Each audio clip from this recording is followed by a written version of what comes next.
Welcome back to new video. तो आप सोच रहे होंगे कि जो नीट 2026 जेई या बोर्ड्स के लिए प्रिपेयर करें, अभी तो पूरा साल है, तो लास्ट के समय में कर लेते। आखिर के 4 महीने की भी स्ट्रैटेजी आती है और आखिर के 2 महीने की भी स्ट्रैटेजी आती है, तो लास्ट के समय में ही प्रिपेयर करते।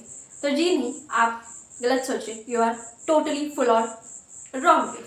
तो जो 2 महीने की स्ट्रैटेजी होती है, जो 4 महीने की स्ट्रैटेजी होती है, वो उन स्टूडेंट के लिए होती है जो ऑलरेडी कुछ ना कुछ पढ़े हैं, ना कि उनके लिए जो साल भर चिल्ले और आखिर के 4 महीने में कुछ चमत्कार करके एग्जाम क्रैक कर लेंगे। जी नहीं, 2025 के एग्जाम ने तो खिला ही डाला होगा। तो अभी तो सुधरो, अभी तो जागो कि इट्स कॉम्पिटिटिव एग्जाम, नॉट जो जो आखिर के समय में क्लियर हो जाएगा। आती है, माना कि स्ट्रैटेजी आती है, हम कर सकते हैं, क्योंकि 4 महीने खाली बैठने से अच्छा है प्रिपेयर कर लेते। बट दिमाग को लोड लेकर क्यों प्रिपेयर करना? अभी समय है ना, 1 साल बचा है ना, मतलब 1 साल है ना, बचा नहीं। आपने खुद डिसाइड किया है कि मुझे प्रिपरेशन करनी है और सिलेक्शन पाना है, तो कहाँ है preparation? Just scrolling Instagram, just कौन सी बैच लॉन्च हुई है, कौन सी बैच लॉन्च नहीं हुई है। हाँ, माना कि आपको अच्छी तरीके से बैच डिसाइड करके चूज करके आपको बैच में एडमिशन लेना है। ऑफलाइन जाओ, ऑनलाइन जाओ, बट कंसिस्टेंसी मैटर करती है। एक दिन लेक्चर किया, एक दिन नहीं किया, एक दिन ऐसा मतलब 12-12, 14-14 घंटे पढ़ाई की और दूसरे दो दिन सो लिया। जी नहीं, एकदम प्रॉपर शेड्यूल होना चाहिए। सोने का उठने का टाइम फिक्स होना चाहिए। ऑफलाइन कोचिंग जा रही हो तो प्रॉपर ऑफलाइन डेली की डेली कोचिंग करो। अगर ऑनलाइन कर रहे हो तो ऑनलाइन प्रॉपर डेली के डेली लेक्चर करो। एक भी लेक्चर मिस मत करना। डीपीपी सॉल्व करना, एनसीईआरटी रेगुलर पढ़ना। और मेन इंपॉर्टेंट पॉइंट बायो के लिए बताती हूँ, जो स्टूडेंट्स बायो में सिर्फ थेरी करते हैं और क्वेश्चन डायरेक्ट टेस्ट में सॉल्व करते हैं, ऐसे बायो में मार्क्स नहीं आएंगे। बायोलॉजी सब्जेक्ट जितना दिखने में इजी है, 2022 का ही देख लो, फर्स्ट टाइम लेंदी बायोलॉजी का पेपर आया जो क्वेश्चन की प्रैक्टिस ही नहीं थी। अगर बहुत से स्टूडेंट को statement wise assessment reason question की प्रैक्टिस होती तो 2022 में ऑलमोस्ट बहुत से सारे स्टूडेंट को 360 आउट ऑफ 360 मिलते हैं बायोलॉजी सब्जेक्ट में। But lack of question practice उस टाइप के क्वेश्चन की, स्टेटमेंट वाइज और असेसमेंट रीजन।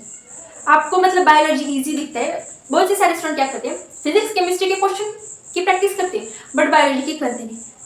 मेन मिस्टेक करते हैं। आपको थ्योरी पढ़नी है, आपको कंसेप्ट क्लियर करनी है, एनसीईआरटी पढ़नी है और उसके बाद क्वेश्चन प्रैक्टिस करनी है। क्वेश्चन जो मिस्टेक हुई उसकी वजह से फिर और एक बार चैप्टर एनसीईआरटी से पढ़ना है और एनसीईआरटी पूरी की पूरी हाईलाइट करनी है। जो चीज़ याद रखने की है उसी को हाईलाइट करो, क्योंकि आखिर में एनसीईआरटी तो पूरी की पूरी इंपॉर्टेंट है। 2025 का ही क्वेश्चन देखो, रामदेव मिश्रा कहाँ का क्वेश्चन है, मतलब वो कुछ रेडियोलॉजिस्ट या कुछ तो क्वेश्चन आया था जिसका फिजिको केमिकल ऐसा आंसर था। वो क्वेश्चन कहाँ से आया था? देखो, एट द एंड बायोलॉजी की पूरी एनसीईआरटी इंपॉर्टेंट है, बट सिर्फ एनसीईआरटी पढ़ना और क्वेश्चन की प्रैक्टिस नहीं करना सबसे बड़ी मिस्टेक है। वैसे मार्क्स इंक्रीज ही नहीं होंगे। आपको लगेगा कि मैंने तो एनसीईआरटी पूरी की पूरी पढ़ी बट मेरे मार्क्स क्यों इंक्रीज नहीं हुए। इससे अच्छा है जब चैप्टर फिनिश करते हो, जब एक कौन सा टॉपिक फिनिश करते हो, कोचिंग में पैसे इतने लिए जाते हैं बट सारी की सारी चीज़ें भी प्रोवाइड की जाती है। मैं इधर कोई कोचिंग का मतलब प्रमोशन नहीं कर रही हूँ, इतनी बड़ी यूट्यूबर नहीं हूँ कि प्रमोशन कर सकूँ, बट मैंने खुद देखा है कोचिंग में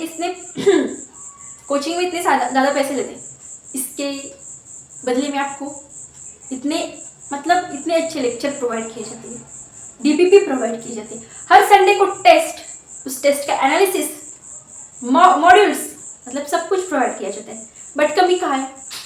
हमें टाइम मैनेजमेंट नहीं होती, बिकॉज कोचिंग ही 6-7 घंटे हो जाती, सुबह 5 बजे से दोपहर के 2 बजे, या जिनकी शिफ्ट दोपहर में 2 बजे से 9 बजे तक। तो हम सेल्फ स्टडी कब करेंगे? एक बात ध्यान से सुनो, 8-8-8 ऐसा डिवीजन करो अपने मतलब दिन का। 8 घंटा सोना, 8 घंटे तो कोई सोता ही नहीं, मैक्सिमम 6 या 7 घंटे ही सोते हैं।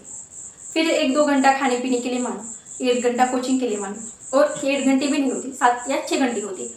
8 घंटे फिर भी बचते हैं ना स्टडी करने के लिए, बस बहाने देने हैं तो बहाने देते रहो। एक तो नीट के लिए अप्लाई कर रहे हो तो पूरी शिद्दत मेहनत से करो, अगर नहीं करना तो बस कहने के लिए मैं 12th साइंस की स्टूडेंट हूँ, ना कि मैं नीट की स्टूडेंट हूँ, ना कि मैं जेई की स्टूडेंट हूँ। अगर प्रिपरेशन कर रहे हो तो पूरी शिद्दत से, पूरी मेहनत से करो, एट द एंड आपको रिजल्ट पूछने वाले। आपने तो नीट की एग्ज़ाम दी थी, आपने तो जेई की एग्ज़ाम दी थी, तो कितने मार्क्स बने आपके, कैसे कम बने मार्क्स, सिलेक्शन नहीं हुआ क्या, किस मतलब जब ये बोलेंगे कि नीट सबके बस की बात नहीं, तब बुरा लगेगा, क्योंकि तब लगेगा अरे मैंने तो पढ़ाई नहीं की थी, शायद मुझसे हो पाता, शायद मैंने थोड़े एफर्ट्स और डाल लिए होते, थोड़े एफर्ट्स थोड़ी मेहनत और की होती, प्रॉपर कोचिंग की होती, प्रॉपर लेक्चर ऑनलाइन हो या ऑफलाइन हो किए होते, हर एक चैप्टर को डीपली पढ़ना, उसके कंसेप्ट क्लियर करना, उसके क्वेश्चन प्रैक्टिस करना, एनसीईआरटी पढ़ना, टेस्ट देना, और मेन इंपॉर्टेंट पॉइंट टेस्ट देके आने के बाद ऐसे फेंक देना पेपर को, जी नहीं, उस टेस्ट को एनालिसिस करना मतलब ऑप्शन ए करेक्ट या ऑप्शन बी करेक्ट, नो, वो क्वेश्चन किस वजह से गलत हुआ, आखिर उस क्वेश्चन में कौन सी कंसेप्ट थी, इतना सारा बता रही हूँ क्योंकि 2025 का पेपर आपने देख लिया होगा, क्योंकि 2023-24 का तो इजी था, बट एनटीए अब सीरियस ले चुका है, NTA ma'am, NTA sir, NTA boss, because competition already बढ़ चुकी है, और पिछले साल जो स्कैम हुआ था उसकी वजह से अब नीट एग्जाम जैसे पुरानी हार्ड थी अब वैसे ही हार्ड होने वाली, इसका मतलब हम पढ़कर कुछ फ़ायदा होने वाला नहीं, ऐसा है क्या, NEET exam all over India के बच्चे वही पेपर देने वाले, बट उन्हीं बच्चों का सिलेक्शन होगा जिसने पूरे 2 साल, पूरे 1 साल शिद्दत से मेहनत की होगी। तो ऐसा मत मान के चलो कि अब नीट की एग्ज़ाम तो हार्ड हो चुकी है, लाइक जेईई एडवांस, जी नहीं, मेहनत तो करो, मेहनत करोगे तो जाके आपका स्कोर कितना आ सकता है वो खुद को पता चलेगा, और हैंडलिंग मतलब बैलेंसिंग दिस चीज़ एंड नीट की भी चीज़, मतलब नीट के प्रिपरेशन के साथ साथ सोशल मीडिया, इंस्टाग्राम, ब्लॉग बनाना, देन आफ्टर और मतलब फ्रेंड्स के साथ घूमने जाना, जी नहीं, देना है तो पूरी शिद्दत से प्रिपरेशन करो, उसके बाद जो करना है करो, क्योंकि मैंने एक लड़की का इंटरव्यू देखा था, उसने कहा था मतलब उससे पूछा गया था कि आपकी पढ़ाई घर पे ज़्यादा होती थी या मतलब किस समय आपकी पढ़ाई ज़्यादा होती थी, उनका जवाब क्या था कि मेरी स्टडी, मेरे कंसेप्ट क्लियर ज़्यादा से ज़्यादा कोचिंग में, या फिर जो एक लेक्चर हुआ उसके बाद जो लेक्चर होता है दूसरा, उसके बीच में जो गैप होता है 10-15 मिनट, क्योंकि अगर कोई टीचर लिखने के लिए समय देते और लिखकर मेरा फिनिश हुआ तो मैं तुरंत बाद रिवाइज कर लेती थी। नीट एग्जाम इतनी भी हार्ड नहीं, बस कंसिस्टेंसी और मेहनत, बार बार एक चीज़ बार बार पढ़ना, एक ही मतलब कंसेप्ट को बार बार क्लियर करना, क्योंकि वहाँ पर टाइम मैनेजमेंट, एक क्वेश्चन को 1 मिनट मिलता है, सारी चीज़ें इंपॉर्टेंट है, इसकी वजह से टाइम वेस्ट करने का सवाल ही नहीं बनता यहाँ पर कि अभी इतनी पढ़ाई होगी अब मैं चिल आउट करती हूँ, जी नहीं, आपको कम से कम मिनिमम टाइम में क्वेश्चन सॉल्व करना है, इसके लिए आपको प्रैक्टिस ज़्यादा चाहिए, तभी जाके आपके क्वेश्चन सॉल्व होंगे, तभी जाके आपको अच्छे मार्क्स मिलेंगे और अच्छे कॉलेज में सिलेक्शन होगा।